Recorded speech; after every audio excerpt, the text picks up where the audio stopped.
Hi, I'm Mark Claiborne. Welcome to the Photographer Academy, and today we're talking about starting a photography business. For those of you who don't know, man and boy, I've been in the world of photography. I'm lucky enough to basically spend most of my time as training other photographers now in their business mentoring and things really, which I really enjoy. As far as my own career, I began straight out of school at the age of 18 when I went to work for a photographer, a commercial photographer in a lab. And from there, my wages were so bad that I needed to actually do some business on the side. I was lucky enough that as a young boy, I was made to go to work in my dad's shop. Basically, I learned to deal with customers. I learned about the process of selling. And even though I was selling meat as a butcher's son, basically, it's a product. And that's what we're looking to do today. So in this session, we're specifically looking at 5 things you need to start a photography business. Now, this topic began from a day where we're going to do all these films about business and so on.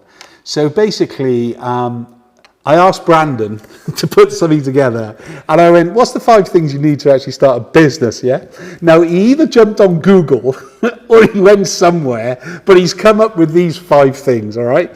So, logo, website, social media, studio space, ambition. He says he didn't get them on Google. However, I can guarantee you could find that on a million blogs, and it's a load of blogs, all right? You know what I mean by that, okay? It's just, you don't need to be told you need a logo and a website and social media and a studio space and ambition. You don't need to be told that. You need to be told how to do it. So, I've come up with my 5 things, all right? So, actually what we need to get going with the business, and this is all serious now, the first thing would be clients from day one. Think of yourself like a restaurant, and it's no good having amazing kitchens and amazing front of house and the food is phenomenal and everything else, but if you've got no customers on day one, the most essential thing, whether you're working for yourself, you're working at home, from home, on location, or in a studio space, you have to have clients from day one. Do not put this off. You really have to actually get clients through the door no matter what. So just before we opened up our studio in 1986, basically in the kind of the back streets of Cardiff in South Wales, as it were, we were decorating for kind of weeks leading up to it. I negotiated with my landlord for a month's free rent in the first part. That was so we could decorate and so on, because it was a bit of a mess and had wood chip all over the place, and we needed to actually do it. I had nothing, so we had to go down to the furniture shops and find what was there. We had to get display materials for the wall, etc. So there's all things, but the one thing that we did have from the time we took on that premises, even while we were decorating inside, it was photographic studio opening soon, was all over the front of the window, and it was just written by hand. That's all it was, and fogged out with kind of window lean and things, but just to actually disguise what's going on. But we needed to get the thing. Then 2 weeks before, when I started to get all the products that were going to be on my wall, I had some of my display products, and those display products I knew were short-lived, because my photography of old was definitely going to change, because I was mainly a location photographer and did weddings and portraiture and everything else with it, but I was opening a studio, which means I was becoming a studio photographer. So even though through my commercial work, while I worked for my old boss, as it were, I had work that I could basically use as kind of the sample products, I needed something on the wall, and I needed to get them big within the front of the shop to begin with, and so on with it. And I really didn't know anything about running a photographic business. That's the key thing to remember at this point. Yes, I've been in my dad's shop from a very young age, selling to people, but that's a totally different thing to selling photography.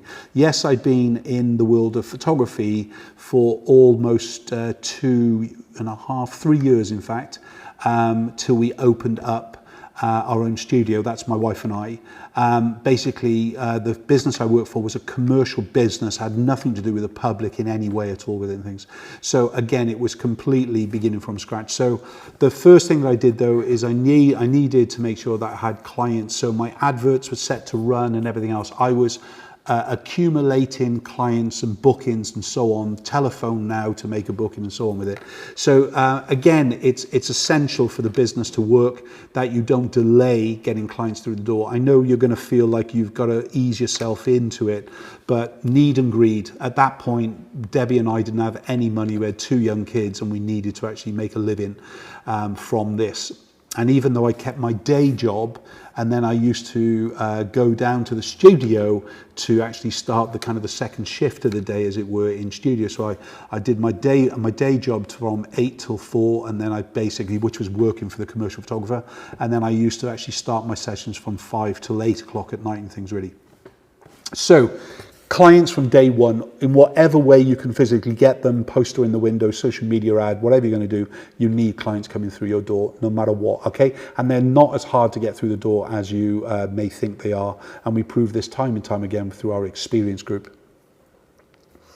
The next thing, number 2 really, is that price list that's affordable. What do I mean by that? When we're putting a price list together, I'm not creating a price list that everybody can afford.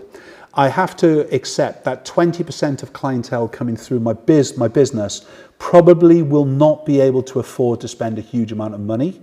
But if I try and create a price list that will appease them, the people who've got a lot of money to spend, I'll be basically minimizing what they can actually spend with us. I'm really looking at 75% of clients that will really spend the money with us. 20% won't. 5% will spend high, and then basically the 75% in the block in the middle is really where my business is really going to be made from with it. Price list should have 3 different things. I would encourage you to have a maximum of 3 different wall products in a variety of sizes, starting off as big as your kind of supplier can actually create for you. But realistically, most clients in the world of human photography, portraits, babies, dogs and so on, most clients are going to be buying a 30-inch or a 24-inch wall product. That's what we're going to aim towards, and if it's a small one, it's going to be 20-inch. The smaller the wall product on the price list, you'll find you'll be selling more smaller wall images. Limit them to 20-inch, and obviously everything's going to fit in around about the 24-inch, 30-inch as well. Then you're probably going to need things like a box of prints or an album of some kind. Have 3 different kind of looks and feels. If you're going to just do albums, have a luxury and a budget one. If you're going to do boxes of prints, have the different numbers. The other thing that I'm pretty much you should have is digital content to sell. That doesn't just mean digital images, yeah, but it could also mean an app, a slideshow, an album, whatever it would be, but something in the world of digital. And if you're struggling to kind of find the worth of a digital file, just kind of use as a starting point of making every digital file worth 25 quid, and then you can discount from them when they're buying lots and lots of them and things really. When I mean lots and lots of them, 20, 30, 40 or more and things, yeah. Next thing would be images that are different than the others, or at least as good as the best in the area. Today it's very easy for you to see what your competition is shooting, because you can visit their social media, including their Facebook and Instagram, so you can see what their clientele is getting kind of shown and so on. And believe it or not, you might have a vision of what a particular photographer is like or what they are producing. But in fact, when you start to actually see their social media, their live feeds, you start to see, in fact, it's far below what you actually thought it was to begin with. So make sure from the start that you just don't lose your creativity. If your session is set into the kind of an hour, then please ensure that at least 20 minutes of that hour at the end is used for a creative kind of ambition as far as your variety is concerned, your technique is concerned. Clients will remember you for that. They'll never remember you for being average and just fulfilling what you think they want. So try and appease yourself more than you appease your client. You'll usually find the clients will actually spend a lot more money, but again, do market research as you're shooting to understand, and you'll do that through the viewing room. I can guarantee you there'll be some shots that will sell, some shots that won't. We just need to shoot more of the shots that do sell, but we must always continue to do the creative. If we don't, you will actually get dissatisfied with your business and you'll start to blend in with the rest as well.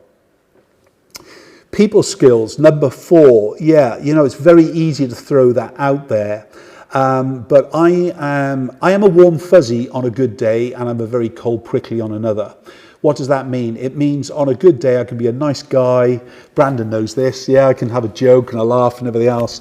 And on a bad day, I'm a cold prickly, which means get on and do your job. Stop wasting my time. Stop making mistakes. Now, that's okay to some extent when you're employing people. As far as a client is concerned, you're always a warm fuzzy, whether you like it or not. Now, I pretty much know I could spend probably the rest of my life on a beach in a camper van with the dog. I can't afford the divorce. I still love my wife as well, so obviously I need to actually kind of stay together because it works well for us. But I know the reality is I could be a bit of a hermit on the beach, but I still go in search of somebody to chat to, whether it's good morning or whatever it would be.